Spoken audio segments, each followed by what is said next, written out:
Welcome to Long Lost Friends. I'm Elizabeth Eve King. And I'm Andrea Goyan. Today, we are so delighted to be talking to Mr. Jack Fry. Jack is a writer and an actor. He's done two very, very successful one-man shows. They Call Me Mr. Fry, about his teaching career in South Central LA, and Einstein, about Einstein. Welcome, Jack. Welcome, Hey Jack. We're so happy to have you with us. Hey, thanks for having me. I appreciate it. Yeah. So we're really interested. How did you decide to do a one-man show? You started autobiographical and then you did another one, obviously, because you were quite successful. So tell us about that whole process of writing it and thinking about it. Well, I think everybody has at least one successful one-man show. I think everybody has at least one. I've tried to make, like Mr. Fry, the show was trying to make art out of the fabric of my life. And, I took, give Mark Travis a plug here. I took Mark Travis's solo workshop.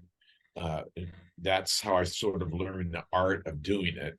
It's come a long way since Swimming to Cambodia, the first one, that where you're sitting behind a table.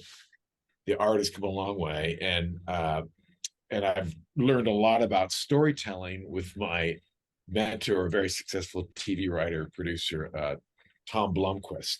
I've had a mentoring creative relationship with him.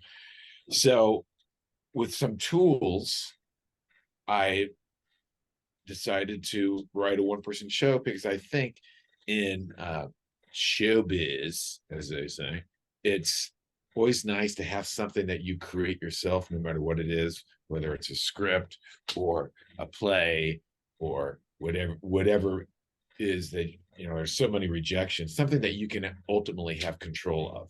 And so that was really the impetus of starting this whole new career that kind of came out of nowhere. Wow. Yeah, I can totally see that. Yeah. So you were an actor before you began this, and then delved into writing, or had you always been a writer as well? I think I've always been a writer. People and a performer. I've always thought of myself as sort of a creator. So, as opposed to anything, what that widens the category, so I can fit in a lot of things in there. But I've been a creator since I was a kid. I was 8 years old and putting on neighborhood plays for our neighbors. So it was sort of innate. And but yeah, I was doing both almost simultaneously. So you had this idea, I want to do a one-man show about my life, about something that was in your life, your teaching, correct? And then what did you decide to do? How did you then take it to the first step? Well, I studied the art, as I said, with Mark Travis, and then I went to I was as a first year teaching, and school is a natural playground for drama. There's so much, and think of all the great dramatic dramedies, comedies of the genre of schools, movies and plays that we've seen. So I had an experience, and I decided to create something out of it, and that's pretty much how that started. That started the whole process.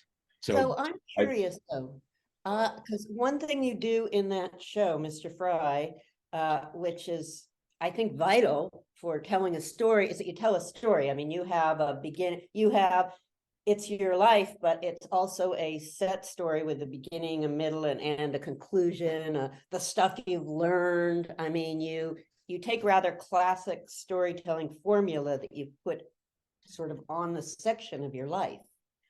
How do you? Yeah.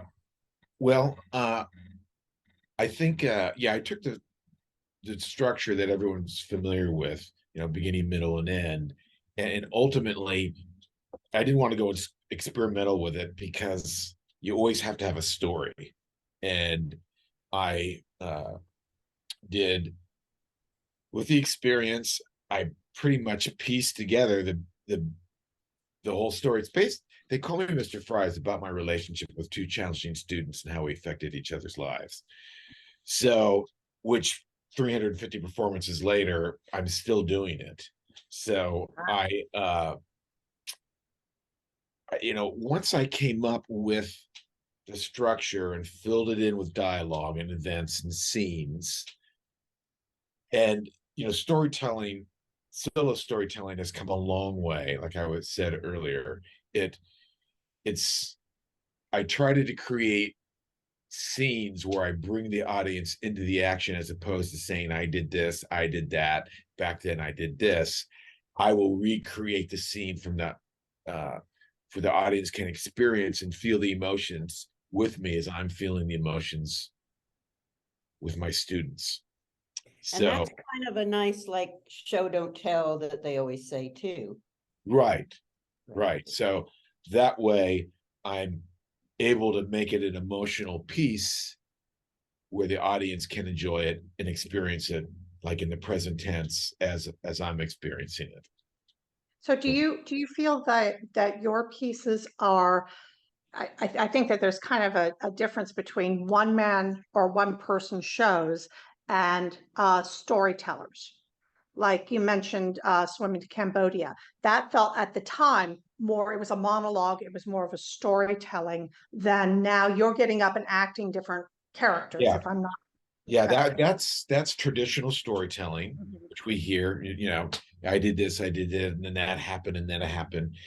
And mine, once you break that down, there are a lot of different, this is what I learned in Mark Strauss's class. There's a lot of different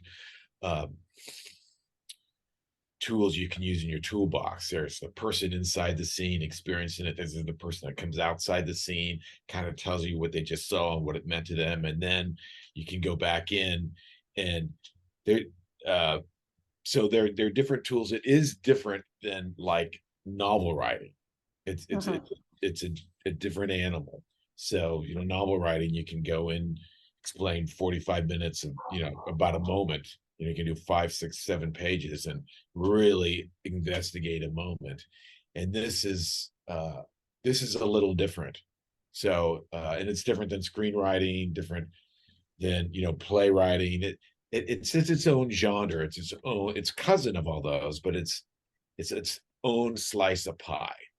And just like all those genres are. So yes, there's a different writing process and different tools you can use. So if you were going to say to someone who might be listening now or watching us now, how to get started, like what would you suggest to someone who said, God, I really want to do this, but I don't know where to begin? What suggestions would you have for them?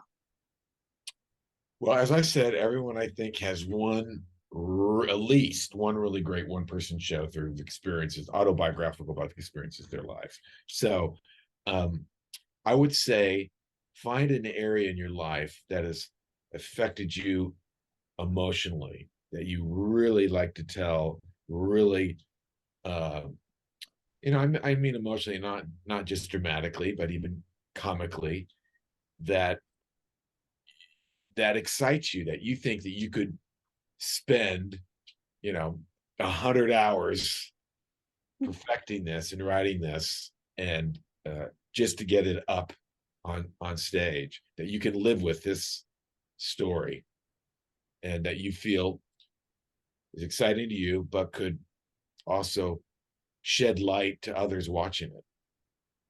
So I have a question though, because when you do a one-man show, at least your one-man shows, like I say, they have this through line. Do you think of the through line and then work toward that? Or is that just saying it happens organically? A little bit of both. I think as you're writing it, you guys probably know this, you pin some ideas. I'd like to go here, and you have a blueprint, but you got to give yourself freedom to get out of the blueprint, because wait a minute, I'm writing this and all of a sudden I got a really great idea, and let me play with that for a little while. So it's a little bit of both. And about So how are long did there, it take you to write this? Then you can have to. yeah, Well, what did you say? Oh, I was just curious about how long, like both, like Mr. Fry took or Einstein took to write, basically, and get to where it was ready for you to do your first show. That's a good question. I've never clocked the hours, Hmm. but many, many hours. And it took me, like to write Einstein, it took me 3 years of research before I really knew what part of story I wanted to tell. You know, Wow. but it would take me a lifetime, I've realized, to learn, or nobody but is a lifetime. If I wanted to do a one-person show about Evie King or Andrea, it takes a lifetime to. I'm still learning about Einstein's life. I'm still learning, and I'm still researching and finding. But that's why at the end of my show, on that show, I do a Q&A, because it's like an iceberg. The show is 1/8 above, but all the research was 7/8 below. And so I do a Q&A to help me remember all the things that I learned about this incredible icon. And we're so excited because you're going to share some of those with us later, some of those weird facts that no one knows except for Jack Fry. Yeah. Yes, the secret life of Einstein. So, Jack, if you, going back again to these people sitting there saying, I want to write a show, can you recommend any good resources for people to find to help them on their journey as they try to write something? Well, there are some really good. I think it's good to take a class in it. I took Mark Travis's class. There's a lot of other classes out there that are good in Hollywood. You can Google it and find out who's teaching that. And I think it depends on how experienced of a writer you are. If you're just going into it blindly, a little bit like I did at the beginning, it's good to maybe read a couple books about it, I think. But other than that, don't dwell on that so much. Just get the story out. Whatever story you want to say, get it out. And you all kind of throw everything up in the air at the same time and see where it lands. I think you could be studying the art form as it's. So I mean, I taught it for a while. You can start writing what you think would be great, and you can kind of do it all. I don't think you can do it. It's kind of messy. It doesn't come in neat little packages. You sort of mix everything together, sort of overlaps. I got a great story. How do I tell this? Okay, here's what I want to do. Oh, I've never done one before. What can I learn? Who's good and who you recommend teaching it now? That sort of thing. So, but there. So you have some clips of your shows that we're Yes. going to post below. They'll be in the video, in the chat below, so people can look and get a little hint of what you've been doing. Yes. Can you tell us a little bit about how you did choose Einstein? I know we're going to get more into Einstein in our next segment, so we don't want to go too much, but just a little bit about why you chose Einstein. Well, I was looking for a second show to write Mhm. after Mr. Fry, and I wanted to find something that interests me. And I've always been fascinated with metaphysics, sliding doors, astroplaning, ESP. Einstein had a famous quote saying, "We live in 3 dimensions, but they're actually 11." So I did a bunch of research. Go, wow, what does he think about? They've pretty much proven that quantum physics, a thought is a thing. Yeah, it's matter. Yeah, and so what does he think about different dimensions, paranormal, ghosts, all these living in same spaces, different spaces simultaneously? And I did some research, and I couldn't really find out really what he thought about that. But I did find that he in the 20s, spiritualism was really big with Conan Doyle and all those people, Houdini, going to seances. So he said he went to a seance once in New York, and it was the biggest, fakiest thing he ever went to, and it was a big waste of time, and he was sorry that he ever went. So, but along the process, I came across this story that really not a lot of people did know about him until 2007, 2008, about his early life in Berlin, trying to prove relativity. And it was I stumbled across that, and I went, oh, this is the next story. I have to write this. I just have to write it. So that's how it And when began. you're up there, because I haven't seen Einstein, when you're up there now, are you being Einstein? Are you acting as if you were? I mean, are you portraying Einstein? Would Oh, probably be the yeah, best way to say. I portray him, with the hair and the crazy old hair, Uh-huh. Oh, there you go. well, actually, it's the pre-crazy haired Einstein, because I actually tell the story that really made his hair crazy. At near the end of the show, there's a part where Einstein shakes his hair out in frustration, and the hair kind of goes, pfft, and that is really where Einstein became Einstein. Because through all the frustration of trying to prove general relativity with 10,000 obstacles, he had to overcome. But yes, I portray him, and in that show, I portray other characters playing off each other. He's the hub of the wheel. The other characters that I create scenes with, like I do in Mr. Fry, where we can actually bring the audience into the drama as Einstein is experiencing it. And so that'll get the audience a chance to feel. If I can get the audience to feel something and move them from one position to another, that's the goal, that they can not just entertain them. You know, watch an episode of Friends or Seinfeld if you just want entertainment, but this is that, along with hopefully the audience will go home with something, whether it's a lesson they didn't know, or a lesson they relearned, or reflect on their own life to make their own life meaningful and productive, and bigger in it in some sort of sense. So one thing that was, I mean, to me, at least, the power of Mr. Fry is about you, Jack, Mr. Fry, and his learning, his growing, his having these, students that he's just like, oh my God, what about, and then they teach him these. I mean, I'm getting chills just thinking about the scene where there's a scene of Mr. Fry. It's very emotional. It's near the end, but where Jack has learned from his troubles. His trouble student is basically taking care of him at this point. It's like, and they reverse roles, and it's a really powerful, moment. Did you have that with Einstein too then? Because it's, did you find this one thing and then was like that crazy hair moment, say? Yeah, thank you. Those are nice. I appreciate you saying that. But yeah, there is a moment with Einstein.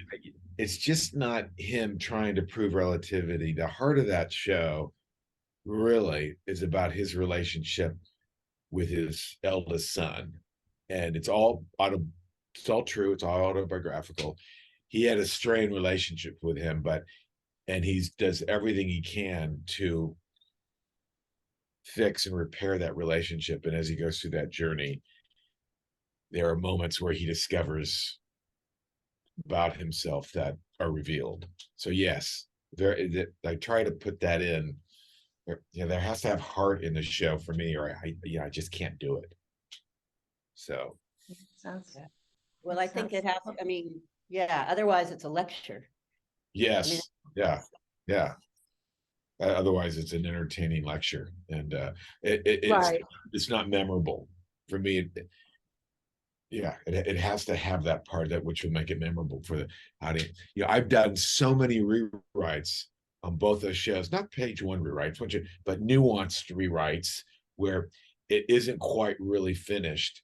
But I just want to do a few one-person shows, and like they're artists that put on tons of them on. But if I can get just 3 or 4 really good shows that I can continue to do, people come back and see these shows over and over and over again.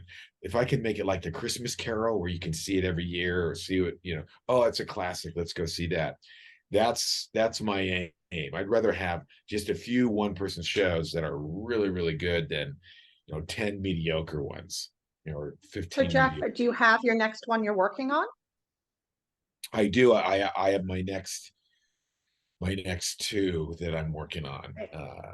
So, Can you but they're a tell us? secret at this point. Okay, well, you'll have to come back and share them with us when you get to that point. Yeah. Let us know Just- about them.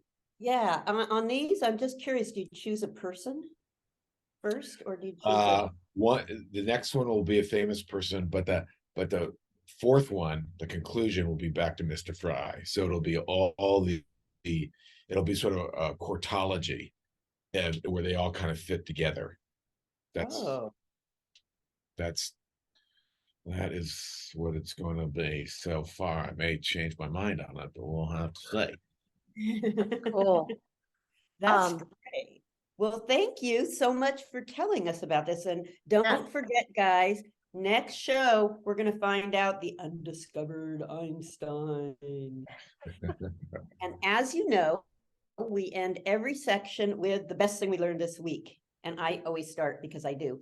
Yes, she does. Yeah, because I do. There's no reason for it. So this time I had trouble because Andrea and I usually do more frequent shows. And so there's been so much good stuff. So just going off the top, I have to give a nod out to the fact that the ozone hole is almost repaired, which shows like if we try and do something, it is possible to do it. So yay. Yeah. Also, it looks like they have discovered a universal cancer cure where they CRISPR, they're able to basically attack the destructive growth. So instead of having to target a specific cancer, they can target cells that are growing crazy. And that sort of, so there's that. But I do have one more I have to mention just because. She's doing it for both of us, Jack. We don't have to worry now. I know. Well, I love this one. Okay, I don't know if any of you know what an echidna is. It's a kind of monotreme, which is kind of like what are those things called in Australia? Marsupial? Yes, thank you. Marsupial. Right. But it's not. It's a monotreme, like a platypus that lays eggs and stuff. So this guy, he's really cute. He's echidna. He looks like a little hedgehog with a long nose. And his way of staying cool is to blow a huge snot bubble that then explodes on his beak. And that's how he. You So stole that from me. That's how I keep cool. That was ours. So, we'll demonstrate it at the end of the show for those that stick. yes. And with Elizabeth, it's always hard to follow Elizabeth, but I always do. So mine is just that I found out that for the first time since 1977, there have been no rhinos poached in India. In 2022, none got poached. They have a whole new program for, yeah, it's amazing. The chief minister set up a special anti-poaching thing, and they managed to not lose a single one last year. So that was really cool. That is good. So I guess it's my turn. Your turn. I learned in a scientific way to fix my own electronic scooter. I sent it, I won't say the name of the company, but I sent it to them twice to fix it. They couldn't fix it. So I went ahead and tinkered around with it until I finally got it to work. So it's less altruistic as yours, Andrea, and Evie's, but you know, it's what I could think of this week in a 5-minute window that I realized when I finally got your Google Doc. And went, oh, I got and we like anything positive. Anything positive. That's pretty good. I mean, yeah. I would. I'm very impressed, actually. You know, being somebody who could never fix an electronic scooter in a probably million years, maybe a million years. Okay, maybe a million. So, yes, thank you. It's been so much fun. I can't wait to learn about Einstein. And I also want to be sure to thank our fabulous producer, Maria Korloff. Thank you, Maria. Thank you, Maria.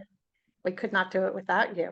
And we wanted to just say that, you know, MetaStellar magazine is an online speculative fiction magazine, and we publish horror stories, science fiction, and fantasy stories. And there is a link below if you'd like to learn more about us, so you can read some of the stories. And if you'd like to support us, you can visit our Patreon page, and all the money we receive goes toward paying for new speculative fiction. So it goes directly to the writers. So thank you so much, everyone, for joining us, and we'll see you next time.